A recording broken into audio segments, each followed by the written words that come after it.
So lots from you on caravans tonight. I think it's a fairly big caravanning weekend generally. The schools have gone back, so if you haven't got kids, if you're an empty nester, good first weekend to go to all the places you wanted to go to all summer while the sun was shining, but didn't because the crowds were there this weekend.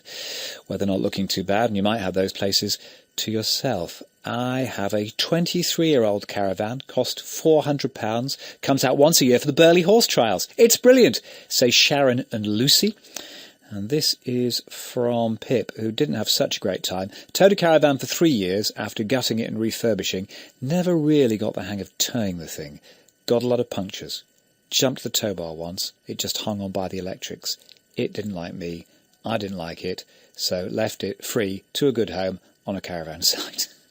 OK, Pip, everyone's happy all round. But some do get hooked, and here's a fella that can tell us why. His name is Rick Lomas. He's a motorhome blogger and caravan enthusiast, and he's on the line from France. Hi, Rick. Hi there, Mark. How you doing? Where did the love for caravans and motorhomes begin?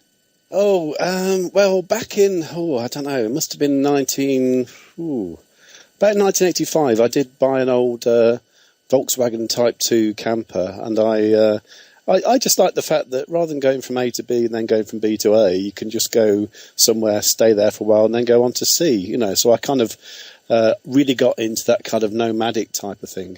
But where it happened big was when in 2001, I was living in the UK, and I was kind of not looking forward to another bleak winter of rain and coldness. And a friend of mine said, do you want to come and play with the band in the French Alps for the winter ski season?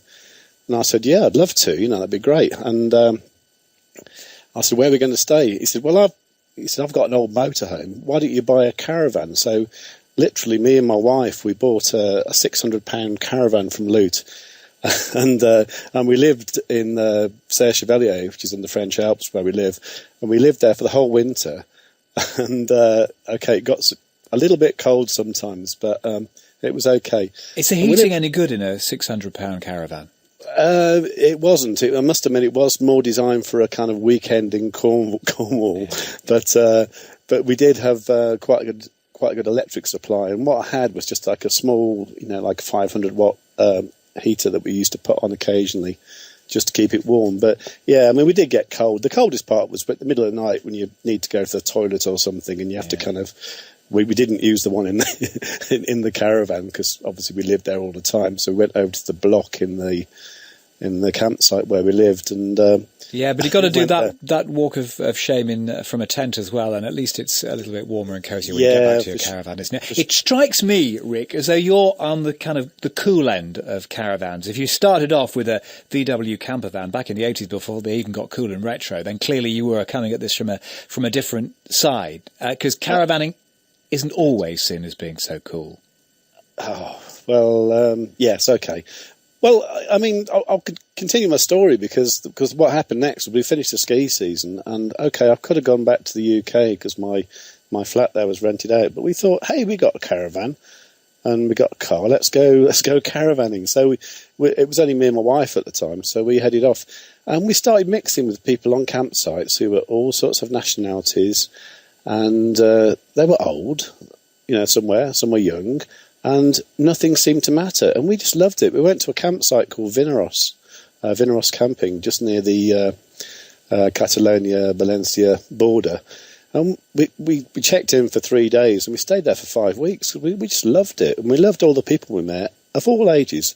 Is that the central attraction then? It's about feeling as if you've left your cares and woes behind. It's feeling you have freedom. I'm trying to get the essence of what it is that brought you to it and then kept you there. I think freedom is the big word. In actual fact, my current website is called motorhomefreedom.com, and it literally is because when if you get fed up somewhere, you move on. And to quote somebody else, is you can, if you want, wake up to a different view every single day. Because you can be wherever you like, and it's, some people might say, well, is that surely you can get the same thing if you just travelled around and stayed in different apartments and all that. But the other beauty of it is what you don't have to pack and unpack because it's there and it's familiar and you know where you are. We've heard from trade shows, we've talked to various people on the programme tonight, and it does appear that caravanning is really booming at the moment. Is that your sense? And if it is, why? Why? I think it's because but to be honest, I think for us, certainly for me and my wife and my family, is the fact that if you're travelling about, and we like to travel about and we like to see different places, but if you're travelling about and you have to kind of stop off and and you fancy a cup of tea or whatever, and then the kids want some, I don't know, a bag of crisps or something, before you know it, you've done 30 quid or 30 euros or something.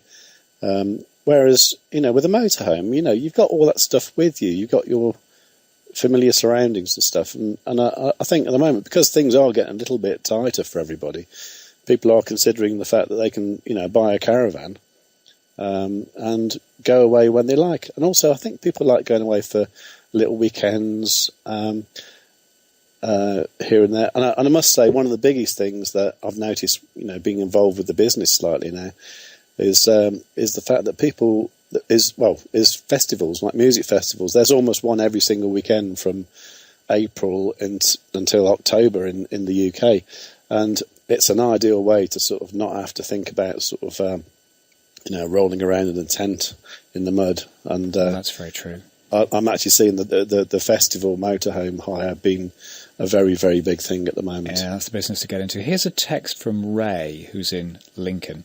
I think that when you hook a caravan on the back of a car, it then becomes an articulated vehicle and should require a specific licence to drive it. An interesting point. I must admit, I haven't been too involved with caravans for a few years now. I've been more into motorhomes.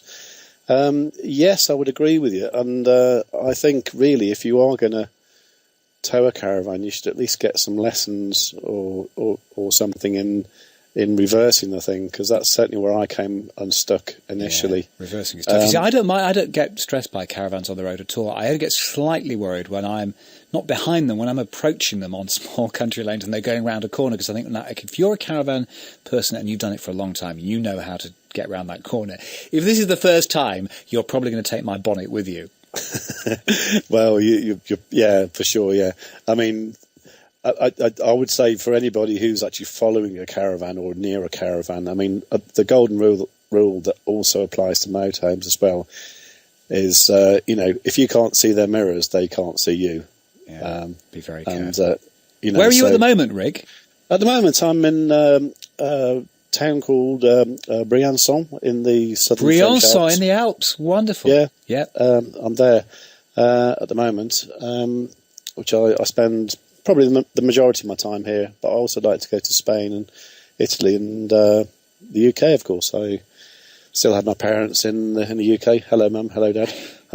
Sorry. What a great life. No, do it. These airwaves are your waves. No, milk your time under the spotlight. Rick, it's been great to talk to you.